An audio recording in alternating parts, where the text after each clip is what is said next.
कोई धन बिनु रहत उदास, थोड़ा थोड़ा सब दुखी सुखी राम का दास। कहते संसार में सभी जीव दुखी हैं, तो कैसे सुख मिले सबको। कथा प्रारंभ हुई। नैमिषारण्य तीर्थ की कथा बहुत छोटी सी कथा है ना। कितने समय कथा सुननी चाहिए पहले आपको ये बता दूं। हाँ, भगवान स्वयं अपने श्रीमुख से कहते हैं एक घड़ी जो कथा कर लेता है ना भैया, उसका कल्याण हो जाता है। बहुत नहीं सुनना कि 6 घंटा बैठ के कथा सुनते रहो, कोई कल्याण नहीं। कितना सुनना?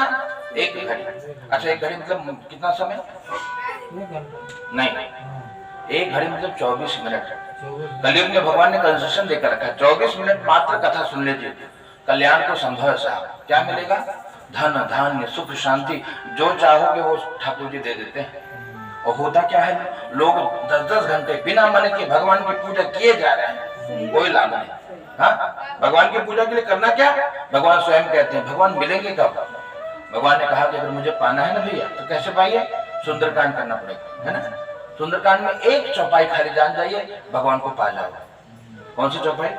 भगवान कहते हैं निर्मल मन जन सो मोहि पावा, मोहि कपट छल छिद्रान भाव, है ना। मन निर्मल हो गया, भगवान मिल गए। और एक कोई बाबा थे, कौन, क्या नाम था? स्वामी रैदास, है ना। एक सुख की अच्छी बात बताइए, अच्छी बात जहां से मिले ले लेनी चाहिए। क्या कहते हैं? मन चंगा तो कठौती में गंगा। मन चंगा हो गया, गंगा ही है, सब पूजा है, सब आनंद है। और मन में अगर कपट भरा है ना, तो भगवान कहते हैं और तुमने आंगन नहीं बुहारा, और कैसे आएंगे भगवान, और कैसे आएंगे भगवान। ये मन रूपी वाला आंगन बुहारोगे नहीं ना, ठाकुर आने वाले नहीं है। इसको साफ करना पड़ेगा, और ये साफ करने की पद्धति का नाम पूजा है। इसलिए पूजा करते कि मन साफ हो जाए। और जहां मन साफ हुआ तो भगवान कहीं आते जाते नहीं है। भगवान क्या होता है? प्रेम प्रगट होहि मैं जान, भगवान प्रकट हो जाते हैं। यही है भगवान आपके साथ, हमारे साथ यहाँ बैठे हैं। मेरे हनुमान जी कहते हैं, हनुमान जी कौन है? कलयुग के देवता है। सब देवता का एक युग में महत्व है, लेकिन हनुमान जी का चारों युग प्रताप तुम्हारा। यही भगवान की कथा है ना। कथा प्रारंभ हुई नैमिषारण्य तीर्थ में। अच्छा, नैमिषारण्य क्या है बता दो। नैमिषारण्य उस क्षेत्र का नाम है जहां पर जाकर के ब्रह्मा जी ने अपने मनश्चक्र को छोड़ा था और जाकर स्थिर हो गया, है ना। जहां पर मन स्थिर हो जाए वही क्षेत्र नैमिषारण्य है। तो इसका मतलब क्या कि जब भगवान की कथा सुनिए भैया, मन को स्थिर करके सुनिए, मन एकाग्र करके सुनिए, है ना। कथा ये बहुत छोटी सी कथा है। क्या? नैमिषारण्य तीर्थ की कथा। 88,000 ऋषि मुनि विचार करते हैं, घोर कलयुग आया, सब दुखी हैं साहब, कैसे सुख मिले। हा? कथा प्रारंभ ही इसीलिए हुई कि सुख मिल जाए। और सुख कैसे मिला है बताइए? नारद जी आए हैं। नारद जी का मतलब कोई ऐसे नारद जैसे ब्राह्मण आ जाए घर में, हाँ, जिस घर में ब्राह्मणों का सत्कार हो, अपने पुरोहित जी का आदर हो, उस घर में लक्ष्मी बरसती है साहब। और जहाँ पुरोहित जी को छोड़ करके वशिष्ठ विद्वान ढूंढा जाता है, वहां कभी शांति नहीं मिलती। इसलिए पुरोहित जी ने जो मत कह दिया वो ब्रह्म वाक्य है। हमारे मुहूर्त में मुहूर्त बनाने वाले शास्त्रकारों ने बात बताई। क्या बताई मालूम है? कि अगर मुहूर्त ना मिले ना तो करें क्या? गुरु जी को बोले, गुरु जी मुहूर्त नहीं है। और गुरु जी ने कहा भैया तू काल कही तो हर काम हो ही जाए। काम हो गया, ब्रह्म विप्रवाक्यम जनार्दनम, है ना, ब्रह्म वाक्यम जनार्दनम, वही बात सिद्ध हो जाती है। ये सत्य है, यही अनुभव का विषय है। यह नारद जी आए हैं। क्या? तो इसी प्रकार कथा प्रारंभ हुई नैमिषारण्य तीर्थ में। ऋषियों ने विचार किया कैसे दुख दूर होगा। गुरु जी के पास। कौन गुरु जी? तो सूत जी महाराज चरणों में लेट पड़े हो, साष्टांग दंडवत कर लिया। याद रखना, कभी भी गुरु से मिलिए, ब्राह्मणों से मिलिए, संतों से मिलिए, साष्टांग लेट पड़िए। ये परंपरा है, ये पद्धति है, लोग भूल गए। आते हैं तो ऐसे आकर के आते हैं जैसे कोनो उनके घर भिखारी आया है। ये पद्धति नहीं है। आपके घर कोई विप्र बालक भी आ जाए, साष्टांग में लेट पड़िए, गुरु जी साष्टांग दंडवत, कल्याण हो जाएगा। लेकिन ये भाव नहीं है तब तक सब बेकार है।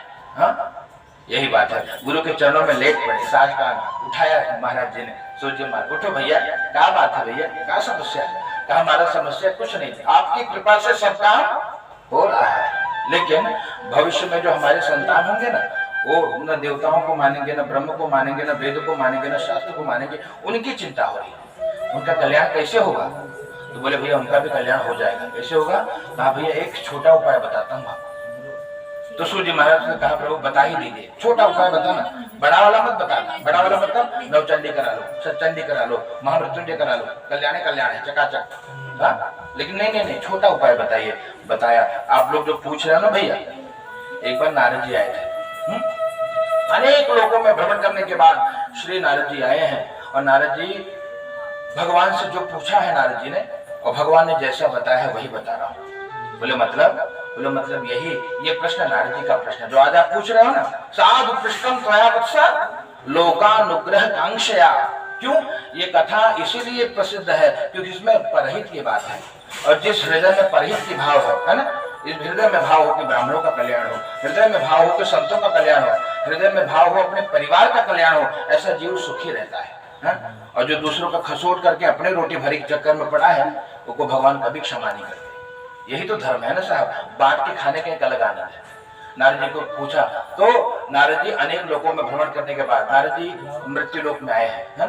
यहाँ देखा, सबको दुखी देखा, भगवान के पास गए, भगवान को प्रणाम किया, पूछा महाराज उपाय तो बताइए। उनको बता दिया। क्या बताया? किससे पूछा? भगवान से पूछा।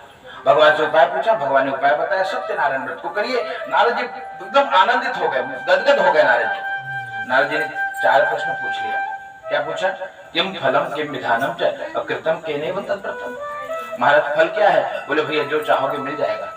विधान क्या है? विधान यही कि परिवार के साथ कथा सुनिए। हाँ, कथा पूजा परिवार के साथ। कृतम केनेव का शेष 4 अध्याय में, 4 पात्र है, 4 अध्याय की कथा, 4 मिनट की कथा। हाँ, ये 4 अध्याय की कथा। और पहले अध्याय में भगवान की कथा की महिमा बताई, और 5वें अध्याय में क्या? भाई भैया इस प्रकार से बताते हैं कि कैसे जीव पार हुआ है। यहाँ पर 4था प्रश्न, कदा कार्यो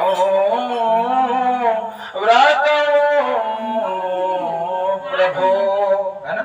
ये भगवान की पूजा पाठ कब किया जाए? कहा अपने पुरोहित जी से पूछ लीजिए महाराज कब करें, और जब बोल दे वही दिन कर लीजिए। मतलब यस्मिन तस्मिन दिने, जब आचार्य आज्ञा हो गई उसी दिन करिए, कल्याण होगा। ऐसा क्यों? क्योंकि आचार्य के पास समय हो आपका कार्य संपादित कराने के लिए। ऐसा ना हो कि महाराज जी 4 कथा पढ़ा, आप बोलो ना महाराज हमारे वही दिन करा, तो बेचारो आई के आधे घंटे में सीताराम जी चला जाए, कौन आनंद नहीं। कब करिए? महाराज जी कब तोहरे लगे समय पर वही दिन कथा हो। इसलिए कहा यस्मिन कस्मिन दिने मरते भक्ति श्रद्धा। कंडीशन है, भक्ति होनी चाहिए हृदय में, भगवान के ठाकुर जी के चरणों में प्रेम होना चाहिए, श्रद्धा होनी चाहिए। और याद रखना, ठाकुर जी के सामने जब भी कथा सुनिए हृदय में बच्चे का भाव हो। क्यों? भगवान ने कहा कि मेरे 2 भक्त हैं, एक तो ज्ञानी है और एक भक्त है। ज्ञानी कौन है? भगवान कहते हैं मोरे प्रौढ़ तनय सम ज्ञानी, मेरे बड़े बच्चे हैं, उनका ध्यान ही नहीं करता। बेटा बड़ा हो जाता कोई चिंता नहीं करता, भैया वो कमाई खा ले, वो बड़ा हो गया। छुटकी का हर क्षण चिंता रहती है। तो भगवान कहते हैं बालक सुत एवं दास अमानी, जो भक्त है ना वो मेरे छोटे बालक है। इस भाव से जब छोटा बनकर के ठाकुर जी के पास जाएंगे ना तो अलग प्रेम होगा। माँ के पास उसका बेटा बनकर जाओ, माँ गले लगा लेगी, अरे आजा मेरा बच्चा। माँ के सामने डॉक्टर बन के जाओ, अभिमान लेकर जाओ, कोई लाभ नहीं। प्रेम पाना है, ममता पानी है, करुणा पानी है मैया की, बच्चा बन के जाओ। 60 साल का 80 सालों को हो जाए, मैं बोले ना हमें बच्चा हो। ये ना यही कथा है। तो इस प्रकार से परिवार के साथ भगवान की बढ़िया से देखो सुंदर मंडप बनाइए, ब्राह्मणों को बुला करके दिव्य कथा सुनिए, तुलसी चढ़ाइए ठाकुर जी को, हाथ में दक्षिणा लेकर के दिव्य कथा सुनिए। रवा का प्रसाद सवा मात्रा में ठाकुर जी को विशेष प्रिय है, ये अर्पित अवश्य करिए, और ब्राह्मणों को दक्षिणा देकर के संतुष्ट करिए। इस प्रकार जो कथा करता है भगवान की कृपा से समस्त कामना की पूर्ति होती है। प्रेम से बोलो सत्यनारायण भगवान की जय हो। चाहे दो हाँ तो चलो पुनः फूल लेके दूसरे अध्याय की छोटी कथा। हाँ भाई देखो बड़े अंत नीचे बात बताओ, दूसरे अध्याय की छोटी कथा है ना, एकदम उसमें रंग बजाओ, एकदम बजाए चला महाराज। चलिए भगवान के नाम का संकीर्तन।